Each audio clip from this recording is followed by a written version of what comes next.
জুবিনবিহীন প্ৰথমটো জন্মদিন চিপাঝাৰত প্ৰাণৰ শিল্পীগৰাকীৰ পূৰ্ণাংগ প্ৰতিমূৰ্তি নিৰ্মাণৰ শুভাৰম্ভ আয়োজিত হৈছে ৰক্তদান শিবিৰ জুবিন গাৰ্গ স্মৃতি ৰক্ষা সমিতিৰ উদ্যোগত চিপাঝাৰ সমজিলা কাৰ্যালয় চৌহদত অগণন লোকৰ উপস্থিতিত শিল্পীগৰাকীৰ শ্ৰদ্ধাঞ্জলি অনুষ্ঠানৰ পাছতেই জুবিন গাৰ্গ স্মৃতি ৰক্ষা সমিতিৰ সভাপতি বিধায়ক পৰমানন্দ ৰাজবংশীয়ে প্ৰতিমূৰ্তি নিৰ্মাণৰ শুভাৰম্ভ কৰে সমান্তৰালভাৱে জিলা স্বাস্থ্য কৰ্মীসকলৰ সহযোগত এক ৰক্তদান শিবিৰ অনুষ্ঠিত হয় অনুষ্ঠানত জুবিন গাৰ্গক সোঁৱৰাই গীত নৃত্য আদিও পৰিৱেশন কৰা হয় চিপাঝাৰৰ পৰা ইন্দ্ৰদুল হকৰ ৰিপৰ্ট AIN লাইভ জুবিনবিহীন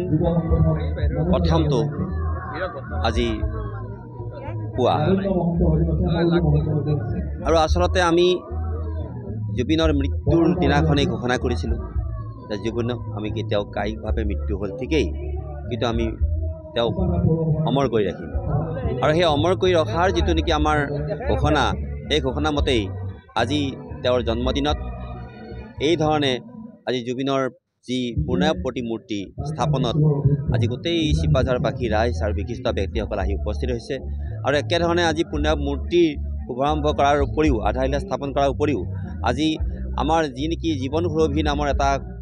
আঁচনি ৰক্তদান আঁচনি এটা ঘোষণা কৰিছে আমাৰ অসম চৰকাৰ তথা আমাৰ দলে গতিকে সেইটো আজি বিভিন্ন ব্যক্তিসকলে ইতিমধ্যে তেজ বা ৰক্তদান পৰ্ব তেওঁলোকে সম্পন্ন কৰি আছে আৰু লগে লগে আমাৰ ইয়াতো আজি আপোনালোকে নিশ্চয় দেখিছে যে এটা বৰ্ণাঢ্য পৰিৱেশত আৰু গাম্ভীৰ্যপূৰ্ণ পৰিৱেশত জুবিনৰ যিটো নেকি অভাৱ সেই অভাৱৰ মাজতো সকলোৱে আজি সমগ্ৰ অসম তথা পৃথিৱীৰ বহু লোকে আজি কি কৰিছে যে জুবিনক আজি দিনটোত স্মৰণ কৰি নিজেই ধন্য হৈছে আৰু জুবিনক কোনেও কেতিয়াও মৰিবলৈ নিদিয়ে তেওঁৰ আত্মা তেওঁৰ মানে যিটো চিন্তাধাৰা তেওঁৰ গীত সকলোৰে অন্তৰত থাকিব গতিকে সেইটোকে প্ৰতিপন্ন কৰিবৰ কাৰণে আমি চিপাঝাৰত যি নেকি আৰম্ভণি হৈছিলোঁ সেই শুভাৰম্ভণি হোৱাৰ কাৰণে মই সকলো আমাৰ চিপাঝাৰবাসী ৰাইজক আৰু আপোনালোকক মই ধন্যবাদ জ্ঞাপন কৰিলোঁ আমি অন্ততঃ ভাবিছোঁ যে 2 মাহৰ ভিতৰতেই পূৰ্ণাংগ প্ৰতিমূৰ্তি আমি অন্ততঃ ইয়াত স্থাপন কৰিব পাৰিম কেন্দ্ৰীয়ভাৱে আমাৰ যিহেতু সমজিলাৰ সদৰ হয় আৰু এই সদৰৰ এই খেলপথাৰতেই আমি আৰম্ভ কৰিছোঁ আৰু এইটো অৱশ্যে মই ক'ব পাৰোঁ যে আমাৰ বিভিন্ন স্থানতো বহুতে বিচাৰিছে আমি চাই বুজি আমি আৰু হয়তো 2-3টা জেগাত বা স্থানত আমি তেওঁৰ প্ৰতিমূৰ্তি পূৰ্ণাংগ প্ৰতিমূৰ্তি আমি স্থাপন কৰিম আৰু লগতে আমাৰ অতি মৰমৰ চেনেহৰ ভাৰতৰত্ন ডক্টৰ ভূপেন হাজৰিকাৰ প্ৰতিমূৰ্তি আৰু 2 ঠাইত আমি আৰম্ভ কৰিম আজি বিশেষ এটা সংকল্প লোৱাৰ দিন বুলি ক'ব পাৰি হয় জুবিনৰ যিহেতু 53 দিন হয় কেনেধৰণে পালিছে আজি আপোনালোকে নিশ্চয় লক্ষ্য কৰিছে যে আমি যিটো নেকি জীৱনদায়িনী যিটো আঁচনিত তেজ দান ৰক্তদান এই ৰক্তদানৰে আমাৰ দলে যেনেকৈ জীৱন সুৰভি নামেৰে আজি দিনটো অভিহিত কৰিছে সকলোৰে জীৱন সুৰভি হওক আৰু সকলোৰে জীৱন যাতে অত্যন্ত জুবিনৰ যি নেকি চিন্তা চেতনাৰে উদ্দীপ্ত হওক সেই ধৰণৰ এটা বিশেষ লক্ষ্য উদ্দেশ্যৰ আগত ৰাখি আমি সকলো ব্যক্তিকে লগত লৈ বিভিন্ন ধৰণৰ ব্যক্তি এইটো আমি কোনো ধৰণৰ দলীয় কাৰ্যসূচী হৈ থকা নাই এতিয়া সকলোকে লগত লৈ আমি আজি এই কামখিনি কৰিছোঁ আৰু মই ভাবোঁ যে আজিৰ যিটো বাৰ্তা অসমবাসীয়ে দিব সেই বাৰ্তাই হ'ব আমাৰ বাৰ্তা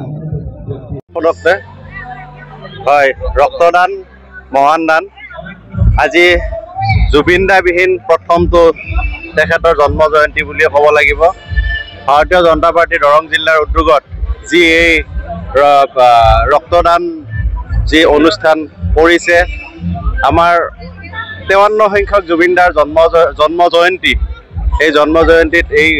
বৃহৎ যি এটা পৰিকল্পনা কৰিছে খুব আদৰণীয় পৰিকল্পনা আমাৰ দৰং জিলাৰ ভাৰতীয় জনতা পাৰ্টিক সকলোকে মই এই অনুষ্ঠানটো আটক ধুনীয়াকৈ কৰাৰ বাবে আৰু যিসকলে ৰক্তদান কৰিব বিচাৰে তেওঁলোকক এই সুযোগকণ দিয়াৰ কাৰণে তেওঁলোকক অশেষ ধন্যবাদ জ্ঞাপন কৰিছোঁ আৰু যিসকল মানুহে ইয়াতে ৰক্তদান এতিয়াও কৰি আছে বা লাইনত আছে তেওঁলোকক অশেষ ধন্যবাদ জনাইছোঁ কিয়নো জুবিনদাই মানুহৰ কাৰণে কাম কৰিছিলে জুবিনদাই যিখিনি সামাজিক কাম কৰিছিলে সেই সামাজিক কামৰ আজি এটা প্ৰতিচ্ছবি আমি